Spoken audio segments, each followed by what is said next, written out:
2014년 1월 26일 주일 오전 하나님 말씀은 데살로니가전서 4장 13절로 18절입니다. 데살로니가전서 4장 13절부터 18절까지입니다. 여러분 너무도 잘 아시고 너무도 좋아하시고 또 이 일을 여러분 기다리시는 모두가 잘 아신 말씀입니다. 자, 말씀을 공독해 드리겠습니다. 형제들아, 잠든 자들에 관해서는 너희가 모르게 되는 것을 원치 아니하노니 이는 너희가 소망이 없는 다른 사람들과 같이 슬퍼하지 않게 하려는 것이다. 예수께서 죽었다가 다시 살아나신 것을 우리가 믿는다면 그와 같이 하나님께서는 예수 안에서 잠든 자들도 그와 함께 데리고 오시리라. 우리가 주의 말씀으로 너희에게 이것을 말하노니 주께서 오실 때까지 살아남아있는 우리가 잠들어 있는 자들보다 결코 앞서지 못하리라. 주께서 어려움과 천사장의 음성과 하나님의 나팔소리와 함께 하늘로부터 친히 내려오시리니 그러면 그리스도 안에서 죽은 자들이 먼저 일어나고 이러고 나서 살아남아있는 우리도 공중에서 주와 만나기 위하여 그들과 함께 구름 속으로 끌려 올라가리니 그리하여 우리가 영원히 주와 함께 있으리라. 그러므로 이러한 말로 서로 이루하라. 잠시 말씀을 해서 기도하겠습니다. 지극히 존귀하시고 거룩하시며 사랑이 풍성하신 아버지 하나님 감사드립니다. 저희들 예수 그리스도의 보혈로 구원하여 주셔서 하나님의 자녀로 삼아주시고 이 땅에 저 하늘에 영원한 소망을 두게 해주시며 주님의 다시 오심을 기다리는 그런 복된 성도들로 삼아주심을 감사합니다. 오늘의 이 귀한 예배가 우리가 진정한 땅에서 가장 큰 위로를 받고 소망 가운데 주님을 기다리는 것이 가장 가치 있는 것인지를 다시 한번 확인하는 계기가 될 수 있도록 주님 인도하여 주십시오. 우리는 부족하고 연약합니다. 그러나 주님은 능력 있으시고 주님은 정말로 우리를 저 죽음의 사망의 모든 아버지 하나님 감옥에서 그 어떤 권세로부터 주님 우리를 구원할 수 있는 분이십니다. 영원한 지옥 형벌로부터 구원받고 이제 영생을 얻은 저희들이 이 땅에서 이제 장차 저희들을 데려가실 그 날을 기다리고 소망하고 있습니다. 그때까지 우리의 사명이 아직 남았습니다. 예수 그리스도의 복음과 진리를 전파하는 이 사명이 하나님께서 허락하시는 한 지속될 수 있도록 인도해 주시고 주님께서 저희들을 부르실 때 기쁨으로 올라가며 주님 맞이하는 우리 모두가 다 될 수 있도록 인도하여 주시길 원합니다. 오늘의 이 설교가 자신의 구원을 다시 한번 점검하고 자신의 정말 소망 안에서 주님을 섬기는지를 돌아보는 귀한 기회가 될 수 있도록 인도하여 주십시오. 주 예수 그리스도 이름으로 기도드렸습니다. 네, 오늘 오전 설교 제목은 가장 큰 위로, 가장 큰 위로라는 제목으로 설교하고자 합니다. 영국의 빅토리아 여왕이 있었죠. 영국의 빅토리아 여왕은 스코틀랜드의 성 앤드류 대학의 총장인 툴록 부부와 아주 가까운 친밀한 관계가 있었습니다. 늘 이렇게 자주 만나서 이야기하고 이렇게 교제했던 사람들이었습니다. 1861년에 빅토리아 여왕의 남편 부군 알버트 공이 갑자기 죽음으로써 빅토리아 여왕은 홀로 남게 되었죠. 그런데 같은 해에 툴록 총장이 또 죽어서 그의 부인도 외로운 여자가 되었던 것입니다. 어느 날 여왕은 예고 없이 과부가 된 툴록 부인을 방문하게 되었습니다. 자기를 보고 이제 여왕 앞에서 예의를 지켜야 하니까 일어나서 인사를 드리려 하자 빅토리아 여왕은 말합니다. 일어나지 마세요. 나는 오늘 여왕의 신분으로 당신을 찾아온 게 아닙니다. 나는 남편이라는 여자가 남편이라는 여자에게 찾아온 것입니다. 오늘은 홀로 사는 여자끼리 이야기를 나누고자 합니다. 그렇게 하면서 나는 그 이야기를 나누고 교제를 했다는 위로가 있습니다. 홀로 사는 여자는 홀로 사는 사람의 그 아픔과 슬픔을 이해하기 마련이죠. 우리가 흔히 사자성어로 동병상련이라는 말을 합니다. 같은 병을 앓는 사람끼리 가엾게 여긴다는 말의 뜻이죠. 여러분은 정말 위로를 받는 사람이면 기왕이면 같은 처지에 같은 입장에 있는 사람에게 말을 듣고 위로를 받는 것이 더 가치 있는 값진 위로를 받을 수 있죠. 우리는 살면서 얘기치 못한 그런 많은 역경과 고난들을 접하게 됩니다. 우리 그리스도인도 평탄한 길을 주님께서 약속하지 않습니다. 우리도 예외는 아닙니다. 우리 그리스도인도 고난을 통해 한 차원 그 승화된 복을 누릴 수 있어야 하는데, 그것을 누리려면 고난에 대해서 우리가 위로를 받아야 하죠. 여러분이 가진 고난에 대해서 누군가에게 이런 위로를 받은 적 있죠? 또 권면을 받거나 좋은 여러 번 충고를 받은 적도 있을 것입니다. 그런 권면과 위로와 충고는 누구로부터 받은 것이 가장 여러분 기억에 남습니까? 그것은 바로 자신과 같은 처지에 당한 사람이 그걸 위로가 줄 수 있고 좋은 조언을 줄 수 있는 것입니다. 고난당한 사람이 고난을 덜어주는 참된 방법은 정말 위로인 것입니다. 여러분은 위로와 은혜를 정말 실감하면서 여러분 살아가십니까? 여러분이 받은 은혜는 여러분의 것으로 정말 누리면서 살아가십니까? 우리는 지금 하나님 앞에 기도할 때마다 이것저것 여러분 많이 기도합니다. 인생은 사람들이 네 글자로 표현할 때 생로병사라고 하죠. 인생이라는 사람은 태어나서 늙고 병들고 죽는 것입니다. 이걸 피할 수 있는 사람은 없습니다. 이 말씀이 우리 인생에 대한 모든 어떤 긍정적인 의미보다도 사실 부정적인 의미가 있죠. 태어나서 늙고 병들고 죽는다. 이 사람들이 말하는 인생입니다. 그러나 문제는 우리 그리스도인에게는 생로병사가 아니라 태어나서 늙고 병들고 죽다 하더라도 우리에게는 죽는 것이 아니라 잠시 잠깐의 잠든 것이라고 말하는 것입니다. 죄와 슬픔에 빠져서 영원한 지옥의 행방을 받아야만 했던 저와 여러 같은 인생을 하나님께서 구원해 주시려고 예수 그리스도를 이 땅에 보내주셨습니다. 우리의 진정한 위로자가 되어주시고 구원자가 되어주시기 위해서 예수 그리스도께서 오신 것입니다. 그래서 주님께서 갈보리 십자가에서 보혈을 흘려주셨습니다. 그리고 부활하시고 승천하셨습니다.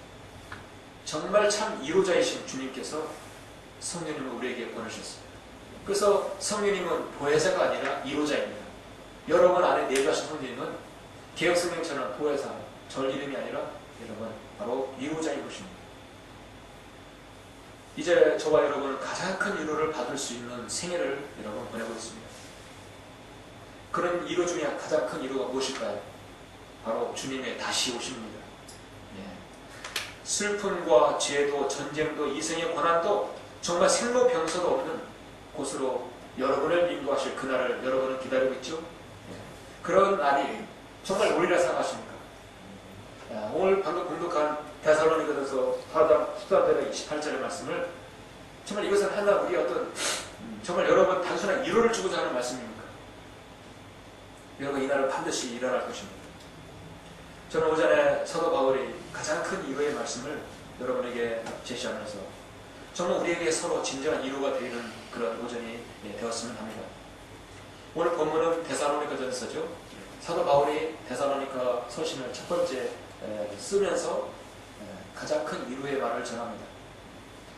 데살로니가에서 사도 바울이 설립한 세운 초대교회 중에 하나이죠. 데살로니가 교회는 정말 모험적인 교회였고 모험적인 출발을 했던 교회입니다. 소아시아 남쪽에 있는 고린도 교회가 있는데 고린도 교회는 정말 문제가 많기로 너무 떠들썩했고 유명했습니다. 그래서 고린도 전후서는 특히 전서는 바울의 추상 같은 그 책망과 질타가 있는 것입니다. 그래서 고린도 후서에서는 책망하지만 위로를 또 주고 있죠. 그런데 데살로니가 교회는 책망할 것이 없어요. 책망하는 것보다도 이들에게 너무나 많은 위로를 주고 있습니다. 물론 사도 바울이 당시에 AD 지금 54년, 56년 정도면 사도 바울이 1, 2차 사도 바울이 여행하면서 선교 여행하면서 교회를 세울 때 초창기입니다. 아직 교회는 그렇게 성숙하게 자신의 믿음들을 성장시키지 못한 상태입니다. 새로운 성도들이 중심이 되고 또 서로로부터 충분한 그런 영적인 양식을 받을 기회가 적었습니다. 왜냐하면 전담 사역자, 전담 목회자가 아직 없었던 시절이었어요. 그런 사실을 감안할 때 보면은 데살로니가 성도의 믿음을 확고부동하게 해야 할 무엇인가 필요했던 것입니다. 정말 요긴한 말씀, 그들이 흔들리지 않는 믿음을 가지려 한다면 무엇인가를 확고한 이루와 확신을 줘야 하기 때문입니다. 그것은 그리스도 안에서 먼저 잠든 성도의 그 부활을 그들에게 전하는 것이죠. 성도의 부활이야말로 죽은 성도가 아니라 잠든 성도가 반드시 일어날 것이라는 그 부활이야말로 가장 큰 위로가 되는 것이죠. 적어도 믿음과 신앙에 있어서만큼은 확고하게 자신이 구원받은 것과 구원받은 이후에 내가 죽어도 지금 이 자리에서 머물지 않고 언젠가 주님께서 나를 저 셋째 하늘로 데려갈 것이라는 그 소망을 가진 것이 중요했었습니다. 그래서 사도 바울은 오늘 본문 4장 18절에서 그러므로 이러한 말로 서로 이루어라 하였습니다. 이루어라 하였습니다.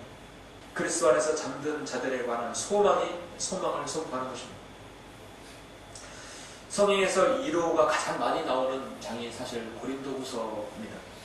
그렇게 육신적인 교회였던 고린도 전서에서 책망을 하고 고린도후서에 위로를 주는 장인데, 고린도후서 1장 3절에 보면 하나님을 송축하려거나 그는 우리 주 예수 그리스도의 아버지시요 자비의 아버지시요 모든 위로의 하나님이시라. 우리의 모든 환난 가운데서 우리를 위로하시는 분이시라. 그러므로 우리 자신이 하나님께 받은 위로로서 어떠한 고난 중에 있는 사람들도 위로할 수 있는 것이라. 고난 중에 있는 사람들도 위로할 수 있다고 말씀하고 있습니다.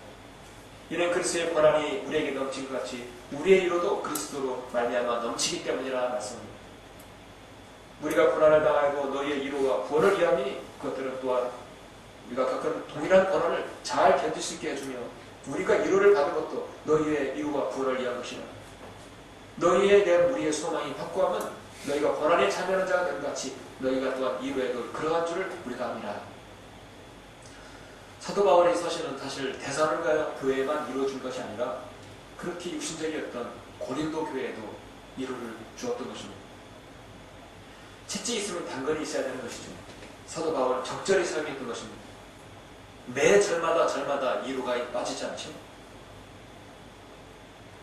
정말 위로가 되는 말씀은 부활의 신앙입니다. 죽었다가 살아나는 것, 죽은 성도가 다시 그 생명을 얻는 것입니다. 부활의 믿음, 부활의 신앙은 사람의 마음과 생활에 어떤 힘을 가지고 있기에 그처럼 불안하게 출발했던 데살로니가가 그처럼 강건하게 되었던 것인가. 바로 성경은 그러한 말로 위로하였기 때문에 그들이 그 위로로서 힘을 얻었던 것입니다. 오늘 저는 오전 설교에서 왜 성도가 위로의 소망, 부활의 소망, 성도가 그 부활의 신앙을 소유하고 지켜야만 하는지, 우리에게 가장 큰 그 위로를 인해서 무엇이 얻어지는지를 여러분에게 세 가지를 들어서 말씀하고자 합니다.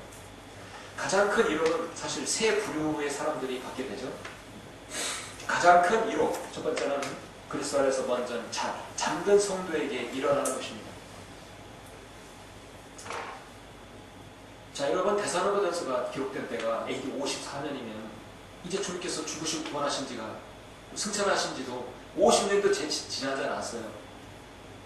AD BC 4년에 탄생하셨다면 적어도 AD 28년이면 40년도 채 지나지 않았는데 이들은 벌써 부활의 소망을 갖고 있다는 사실은 대단한 믿음이죠. 기록하고 난 다음에 1500년, 1900년이 더 흘렀어요. 그런데도 우리가 믿는 그 소망을 그들도 가지고 있다는 사실이에요. 먼저 본문 14절부터 16절을 한번 보시면, 형제들아, 잠든 자들에 관해서는 너희가 모르게 되는 것을 원치 아니하노니 이는 너희가 소망이 없는 다른 사람들과 같이 슬퍼하지 않게 하려는 것이라. 예수께서 죽었다가 다시 살아난 것을 우리가 믿는다면 그와 같이 하나님께서는 예수 안에서 잠든 자들도 그와 함께 데리고 오시리라. 우리가 주의 말씀으로 너희에게 이것을 말하노니 주께서 오실 때까지 살아남아 있는 우리가 잠들어 있는 자들보다 결코 앞서지 못하리라. 주께서 호령과 천사장의 음성과 하나님의 나팔 소리와 함께 하늘로부터 친히 내려오시리니 그러면 그리스도 안에서 죽은 자들이 먼저 일어나고 있습니다. 가장 큰 이유의 첫 번째는요, 우리보다 먼저 예수님 안에서 그리스도 안에서 잠든 성도들이 먼저 일어난다는 것입니다. 사람들은 죽음을 가리켜서 사망이라고 합니다. 사망이 무엇인가? 죽어서 망한다는 것이죠. 죽어서 망한다는 것입니다. 더 희망이 없는 것입니다.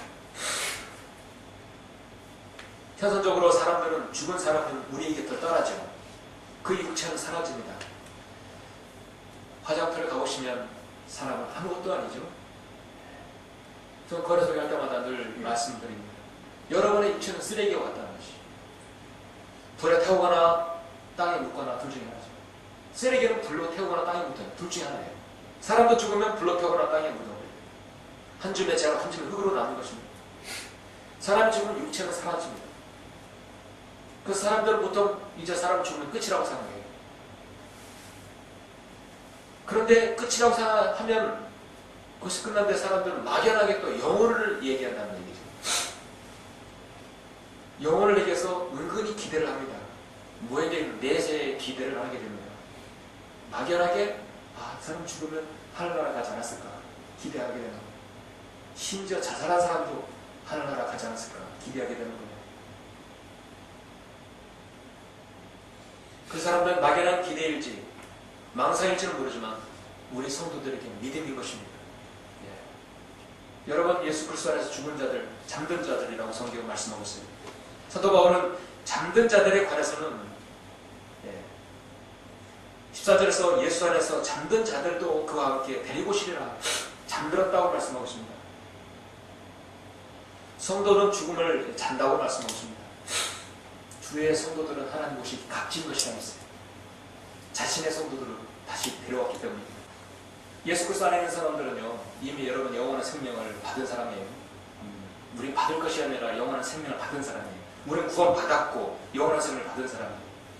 죽음이 우리에게 임할지라도요, 먼저 우리 안에 그리스도 안에서 주님 오실 전까지 생물학적으로 죽은 사람들은 성경은 잠들었습니다.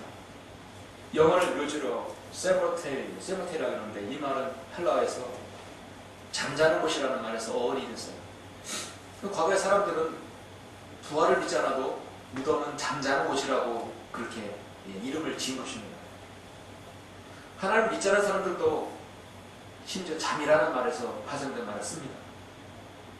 초대교회 모든 성도들도 자신이 구원받은 성도들이 죽었다 한다면 그들은 잠들었다고 말하는 것입니다.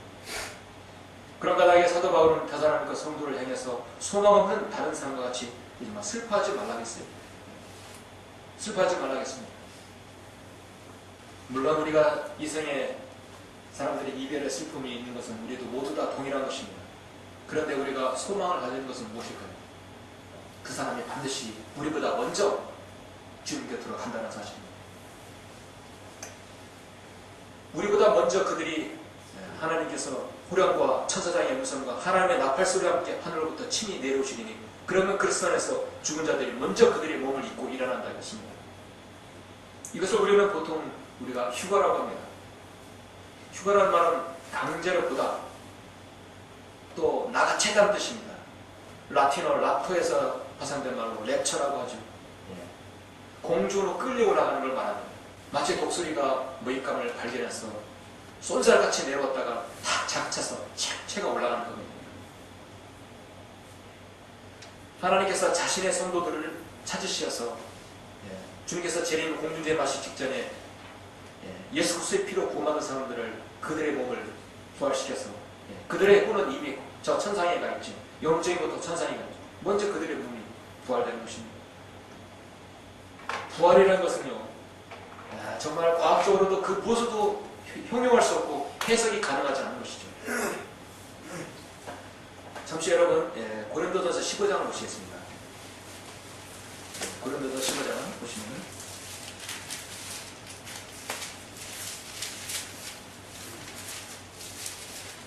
그러므로 50절 보시면 그러므로 이자들아 이제 내가 이것을 말하노니 혈과 육은 하나님의 나라를 상속받을 수 없으며 썩을 것은 썩지 아니할 것을 상속받을 수 없느니라.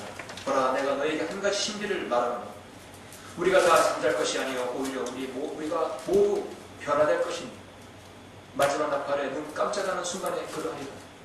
나팔 소리가 나면 죽은 자들이 썩지 아니하는 몸으로 일으켜지며 우리도 변화되리라. 박옥수 목사가 죄사함 거듭남의 비밀로 만들었습니다. 죄사함 거듭남은 비밀이나 신비입니다. 우리 그리스도인이 예수 그리스도의 피로 거듭나는 것은 신비로운 거예요. 또다시 태어나는 거예요. 마찬가지 우리가 휴거돼서 하늘로 올라가는 거예요. 우리보다 먼저 앞서간 성도들이 올라가는 것은요, 비밀이 아니라 신비입니다. 세상의 어떤 과학으로도 철학으로도 해석할 수 없는 것이 신비예요. 내가 너에게 한 가지 신비를 말한다는 신비입니다. 그리고 하나님께서 그 사람을 변화시키는 겁니다. 나팔 소리가 나면 죽은 자들이 썩지 아니하는 몸으로 일으켜지며 우리도 변화되리라. 변화가 되는 거예요. 성령님께서 내주하신 성도뿐만 아니라 그리스도의 죽은 성도들도 하나님께서 변화되게 시켜주는 거예요. 이것만큼은 피동입니다. 그런데 개혁성령은 또 반대로 했죠. 변화하리라. 스스로 변화를 어떻게 해요? 성령님께서 해주셔야만 가능한 것입니다. 그리하여 이 썩을 몸이 반드시 썩지 않는 몸을 입고 이 죽을 몸이 반드시 죽지 않는 몸을 입으리라. 이 썩을 몸이 썩지 아니함을 입고 이 죽을 몸이 죽지 아니함을 입게 되면 그때 사방이 승리 속에 삼킨 바 되었습니다. 기록된 말씀이 이루어지려라. 오 사망아 너의 쏘는 것이 어디 있느냐? 오 음부야 너의 승리가 어디 있느냐? 오 사망아 너의 쏘는 것이 어디 있느냐? 살아있으나 죽을 수밖에 없는 몸을 입고 둘째 부류에 속하는 그리스도인이 죽지 않을 새 몸으로 갈아입으니 오 사망아 너의 쏘는 것이 어디 있느냐고 말씀하고 있습니다. 사망은 그리스도 앞에서 그 이력을 떨칠 수 없습니다. 오 음부야 너의 승리가 어디 있냐? 음부란 얘기는 저에게 지하세계를 통칭해서 하는 말이죠. 음부는요 무덤도 포함되고 바로 지하세계, 지옥도 포함되는 걸 모든 걸 통칭해서 말하고 있습니다. 지옥은 지옥입니다. 요한복음 11장에서 죽은 나사로를 주님께서 나사로의 가정에 오셨어요. 마르다와 마리아에게 오셨습니다. 그러나 나는 지금이라도 주님께서 무엇이든지 하나님께 구하시면 하나님께서 주님께 주실 줄 아나이다.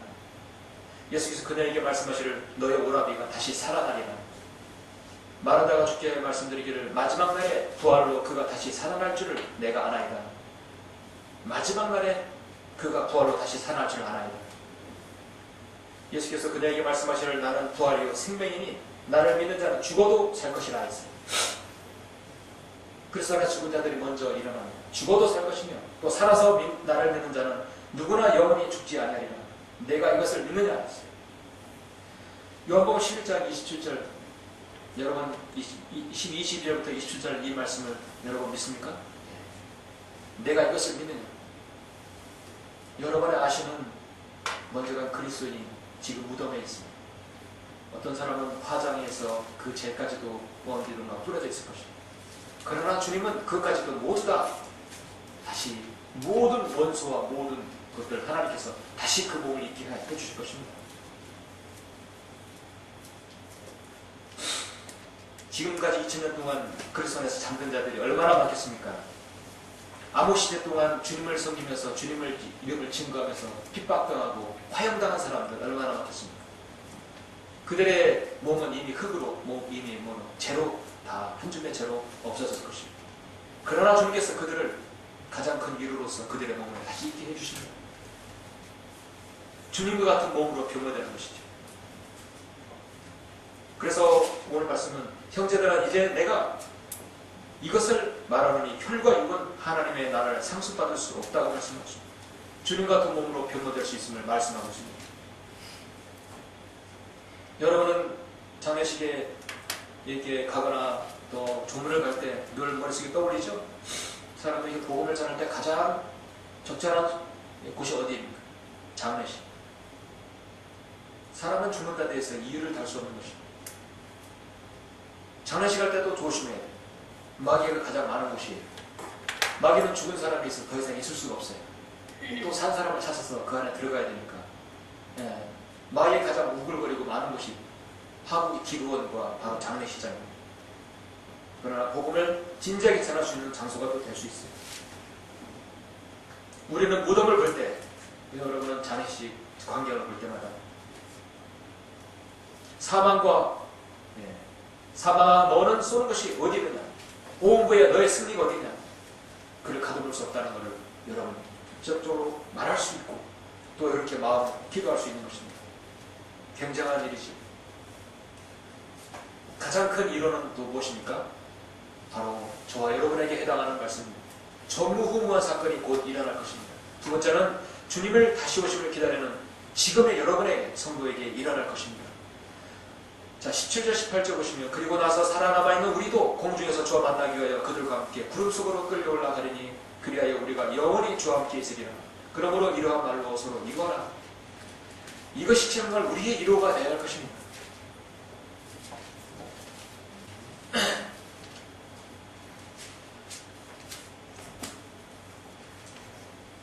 사망에 쏘는 것은 죄요 죄의 능력은 율법이라. 그러나 우리 주 예수 그리스도를 통하여 우리에게 승리를 주시는 하나님께 감사하노니 그러므로 나의 사랑하는 자들아 견고하라. 흔들리지 마라.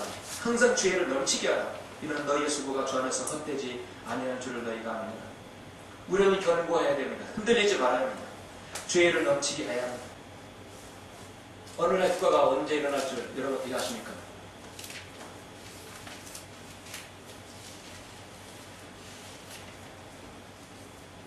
나팔 소리가 나면 나팔이 아니라 나팔 소리가 들릴 때 눈 깜짝하는 순간에 죽은 자들이 썩지 않은 몸으로 일으켜지고 그 다음에 우리도 빛의 속도가 더 빠른 속도로 18만 5천 킬로 그 세제곱보다 더 빠른 속도로 저 셋자들을 끌고 올라갈 것입니다. 여러분이 휴가될 때의 그 광경, 그 상상을 한번 해보십시오. 저 셋자들까지 가는 광경은 시간적으로 우리가 계산할 수 없습니다. 정말 여러분 뒤에 세상을 보면서 여러분이 이 세상에서 눈물을 흘렸고 땀을 흘렸고 고난을 당했고 역경을 흘렸고 주님을 섬기면서 했던 모든 그 아름다운 날도 있고 고난의 날 어려움도 있었던 그 세상을 여러분 바라보면서 하늘로 솟구쳐 올라갈 것입니다. 저 바람이 있다면 좀 천천히 올라가고 싶어요. 그렇죠? 한 며칠 좀 걸렸으면 좋겠습니다. 좀 구경도 해야죠. 셋째라도 보고. 저 은하계도 한번 보여야 되는데 너무 빨리 올라가는 것이죠. 여러분은 지금 무덤에 들어간다고 해도 나는 부활이요 생명이니 나를 믿는 자는 죽어도 살 것이고 살아 사는 자는 영원히 주와 함께 있으리라고 말씀하신 걸 믿지요? 왜냐하면 주님은 나는 부활에 해서 주님은 나는 부활 I am 부활이에요. 나는 생명이랬어요. 여러분이 예수 그리스도를 믿고 섬기는 것은 여러분 안에 생명이 있기 때문에 부활했기 때문입니다. 로켓가 어떻게 해서 하늘로 솟구쳐서 그 아래랑 그 후가 올라가는 겁니까? 밑에 반작용으로 해서 그만큼 그 무게를 견디는 힘이 추진력이 있기 때문에 로켓으로 올라가는 거예요. 작용과 반작용의 원리죠. 우리 안에 성령님이 계시기 때문에 엄청난 추진력이 있습니다. 그 어떤 로켓으로 쏘아오지 올리지 못하는 그 추진력으로 여러분을 저 셋전으로 끌어올려가서 그대로 올라갈 것입니다. 휴가는 그래서 바로 오늘 이 말씀은 여러분의 예언의 절정입니다. 예언의 절정이에요. 희열의 날이에요. 예언의 완성은 천년왕국이고 예언의 절정은 바로 성경의 대다수가 주님이 재림 오시기 전까지 모든 것이 다 이루어지는 날입니다. 오늘날 철학자들, 세상의 과학자들은 죽음은 두려워할 필요가 없다. 그건 자연현상이다. 죽음은 끝이다 생각합니다. 요화쟁이들도 전기불에 나가면 소켓이 꺼지듯이 그냥 끝이라고 생각합니다. 그건 곧 지옥도 믿지 않겠다는 것이죠. 우리 주님께서는 고린도서 15장 3, 4절에서 성경대로 죽으셨다가 성경대로 다시 살아나셨어요. 그것을 믿는 것이 바로 복음인 것입니다. 우리가 주님을 따른다는 것은 뭐냐면 주님께서 죽으시고 부활하십니다. 그리스도나 죽은 사람도 다시 부활하는 것입니다. 우리에게 더 큰 이론은 뭐냐면 우리가 죽음을 경험하지 않고 올라간다는 것이죠. 저는 그 일인이 우리 여러분이 이 생애 동안 일어나기를 원하는 것입니다. 근데 문제는 오늘날 이 말씀이 분명히 데살로니가전서가 사도 바울 서신서 오늘날 우리 교리에 해당하는 말씀은 여기 있고 고린도서 15장도 부활의 장에서 휴거가 있고 분명히 있는데도 불구하고 이 말씀을 대화란에 적용시키는 사람이 있다는 사실. 오전 성경 보면 말씀하셨지만요. 교회 시대와 대화란 시대를 구분하지 못하는 사람이 너무나 많아요. 이거를 구분하지 못하면 그 사람이 어떤 위로를 받겠습니까?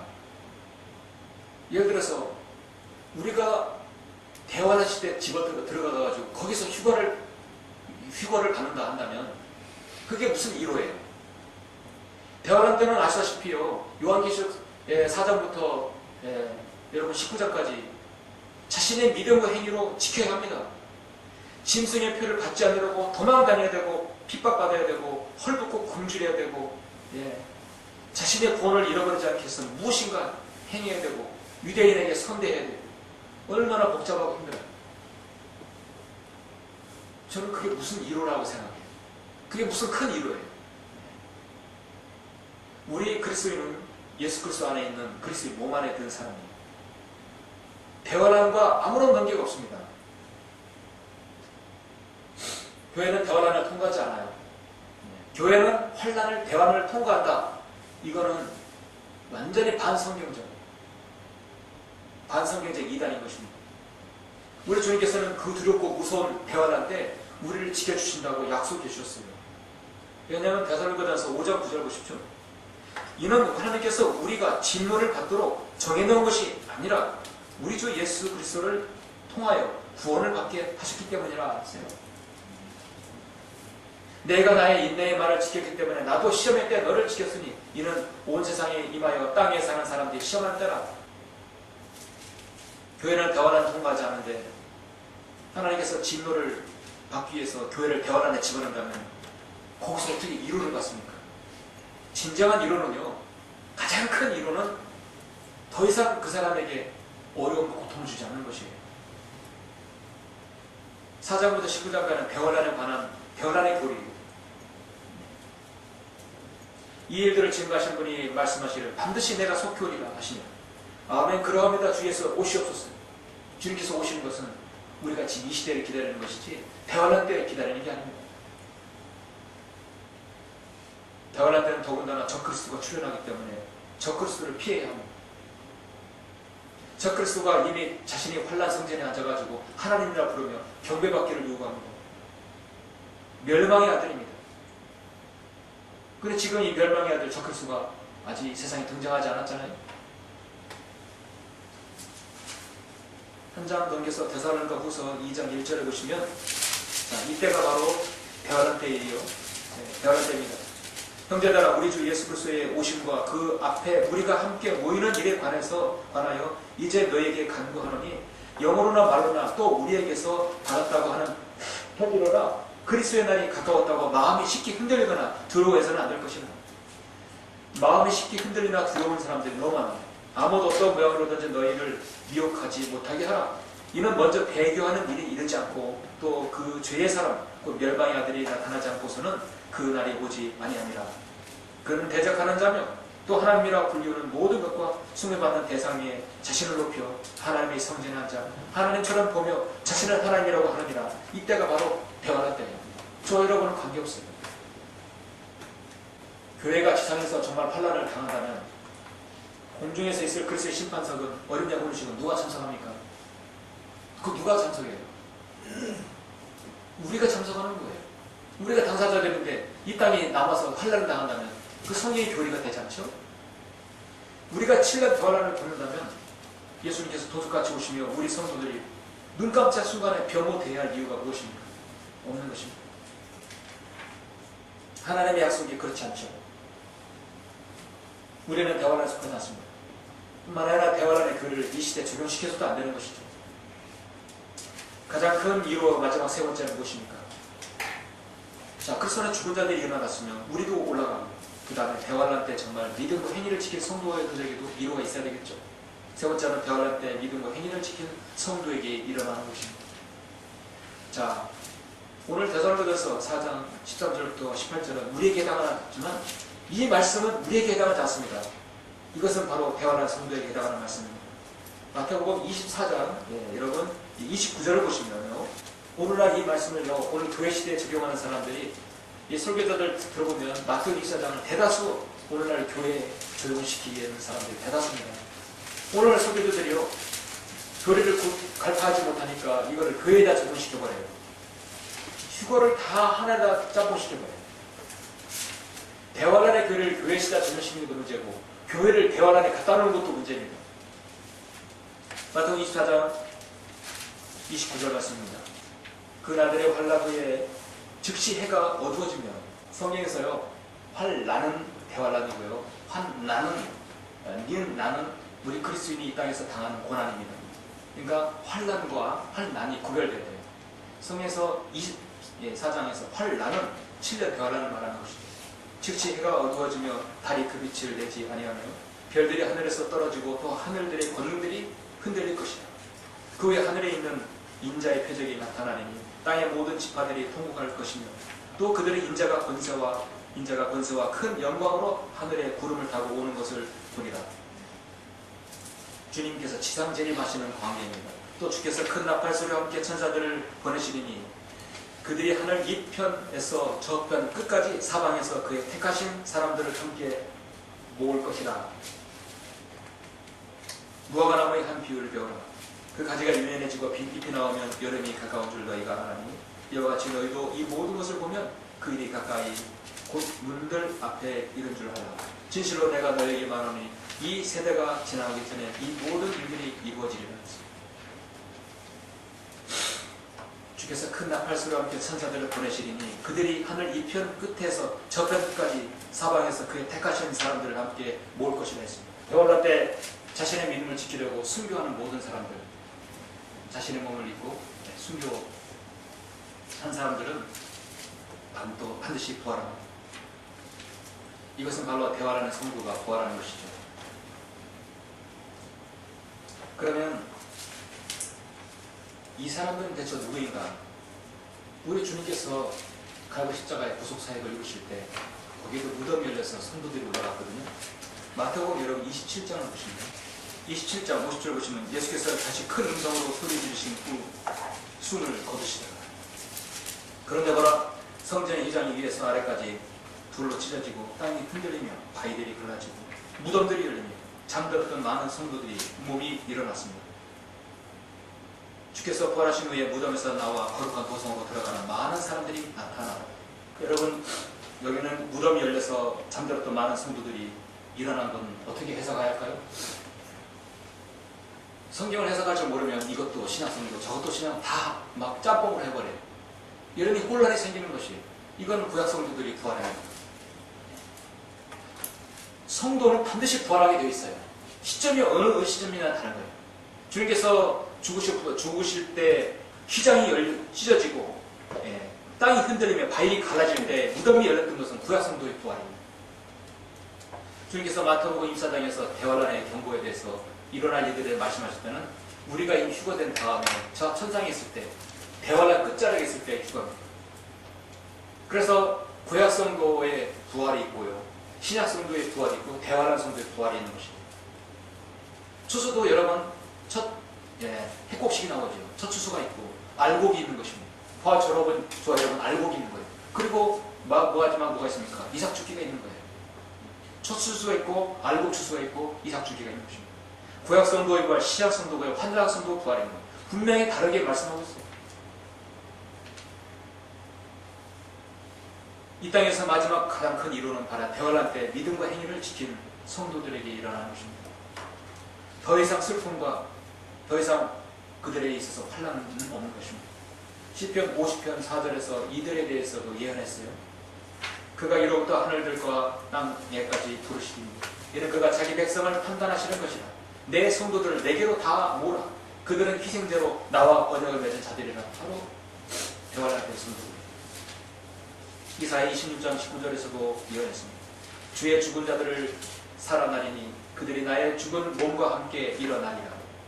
흙에 관한 너희는 뛰어서 노려. 주의 이슬은 수풀의 이슬 같으니 땅에 죽은 자들을 던져버릴 것입니다. 내 백성아 오라. 내 방대로 들어가서 내 문을 닫고 그 분노가 지날 때까지 잠깐 동안만 숨으라. 보라, 이는 주가 땅의 거민들을 그들의 죄악으로 인하여 벌하시려고 그의 처소에서 나오시니 땅도 피를 드러내고 그 살해당한 자들이 더 이상 가리지 않을 것입니다. 주님의 지상 재림 직전에 대환난 때에 성도의 휴거인 것입니다. 대환난이 시작되기 전에 주님께서 공주제림하실 때는 이미 종교 창녀들, 로마 카톨릭이 세상을 다 지배해서 적그리스도를 만들어낸 다음에 이미 토사구팽을 당하죠. 로마 가톨릭은요, 세상의 모든 부를 거머쥐고 있고, 지금 뭐 교황이 한국에 온다고 그러는데, 뭐 그리스도인들은 그런 거 눈 하나 깜짝도 안 하고, 그렇게 호들갑을 떠는 언론에도 관심을 갖지 않죠.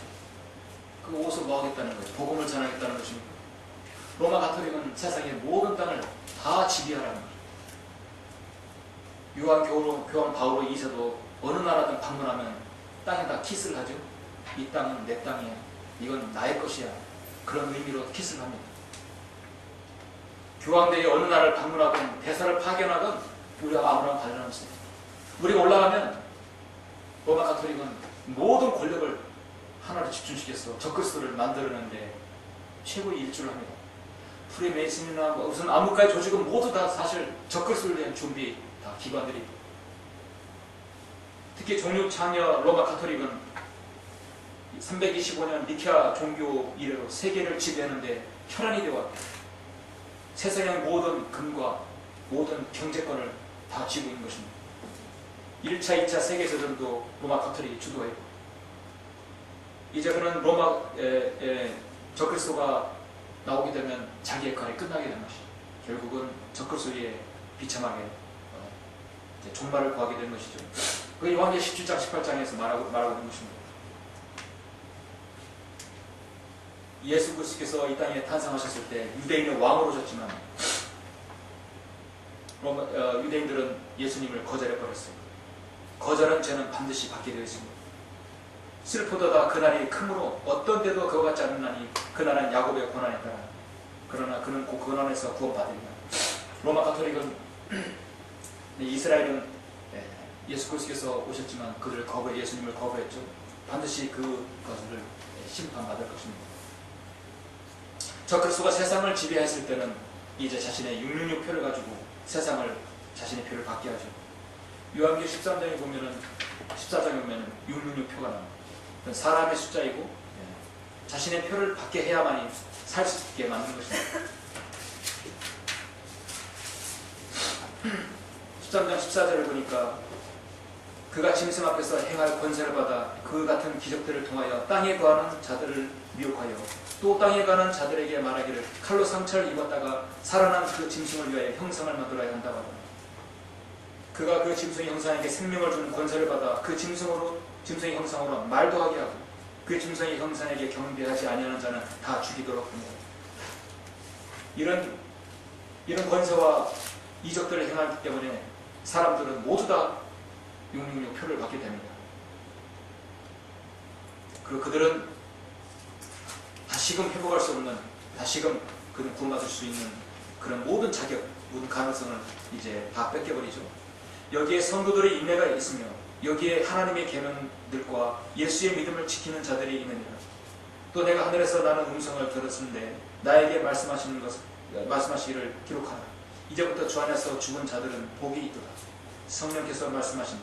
이는 실로 그들은 자기들의 수고를 그치고 쉴 것이고 그들의 행위가 그들을 따를 것이니라. 주 안에서 죽은 자들, 바로 요한계시록 14장 12절 말씀, 13절 말씀입니다. 그리스도 안에서 그들은 자신의 믿음과 행위를 지켜야만 하는 사람, 그들도 가장 큰 위로를 받을 수 있는 것입니다.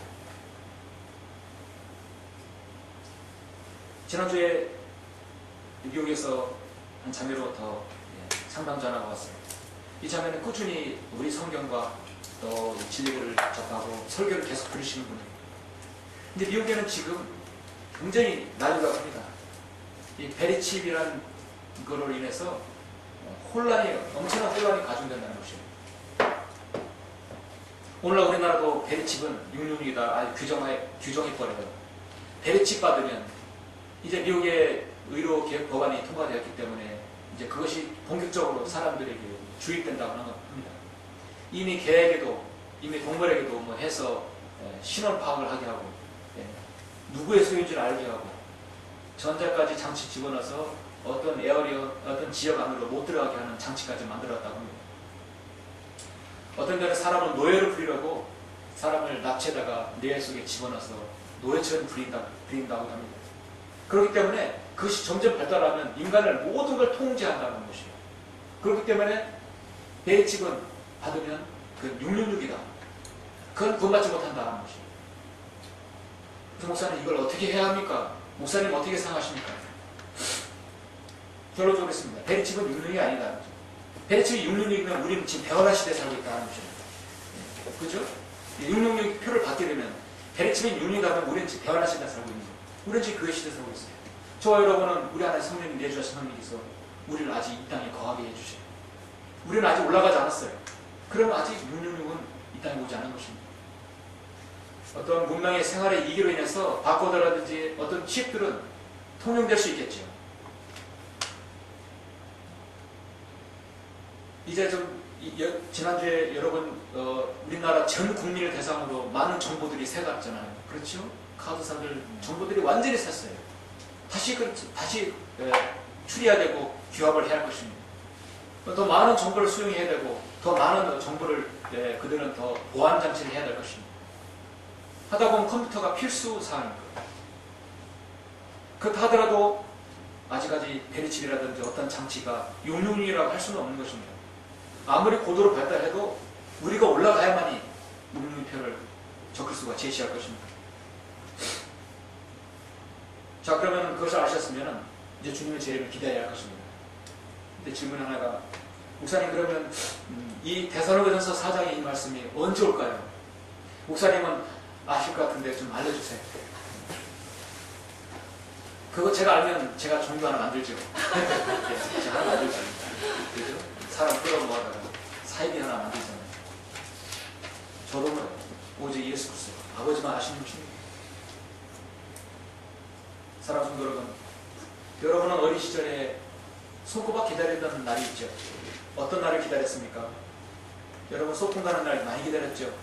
설날 기다리고 옛날에 성탄절도 많이 기다렸어요. 그렇죠? 설날은 기다려줍니다. 떡도 먹고 맛있는 음식도 먹고 세뱃돈도 받으니까 좋아하는 거예요. 근데 지나가면 되게 서운해요. 요즘에는 뭐 설날 추석 같은 경우는 금방 오니까 금방 오는 것 같아요. 아, 오는가 보다 합니다. 한 살 더 먹으니까. 그렇죠? 과거에는 그렇게 기다렸었습니다.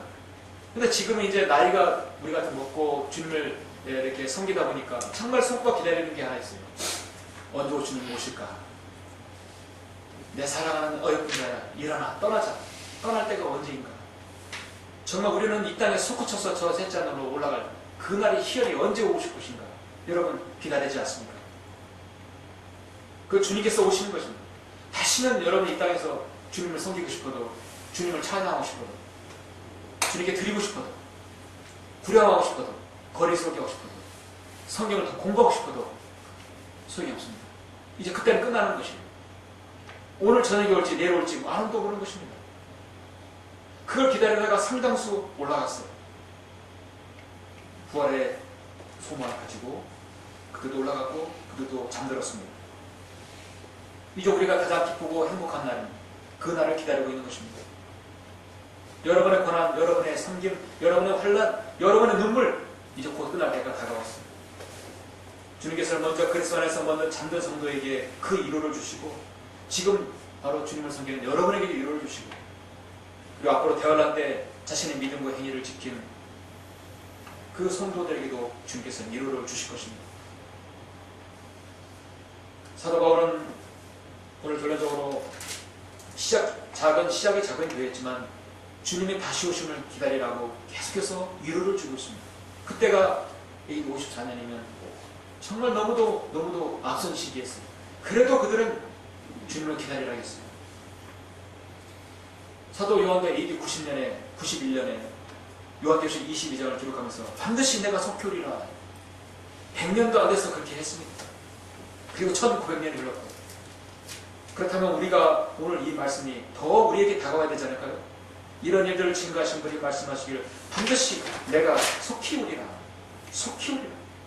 주님께서 사개월을 부르실 때 빨리 내려오라, 속히 내려오라. 얼마나 다급하면 속히 오리라. 주님께서 속히 온다고 했습니다. 공중에서 주와 만나기 위해서, 영원히 주와 함께 있기 위해서. 여러분 그 소망을 가지고 계시죠? 그렇죠? 그래서 오늘 마지막 데살로니가후서 2장 16, 17절 읽고 설교를 마치겠습니다. 데살로니가후서 2장 16절을 읽겠습니다.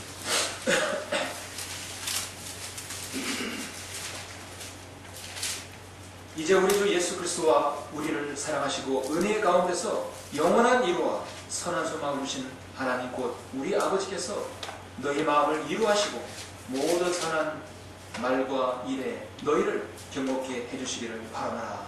아멘. 영원한 위로를 준다 했고 마음의 위로를 주시고 여러분이 경고케 해주기를 바랍니다. 주님 오실 그날까지, 여러분 올라가실 그날까지 더욱더 견고해서 가운데서 주님을 섬기기를 간절히 바랍니다.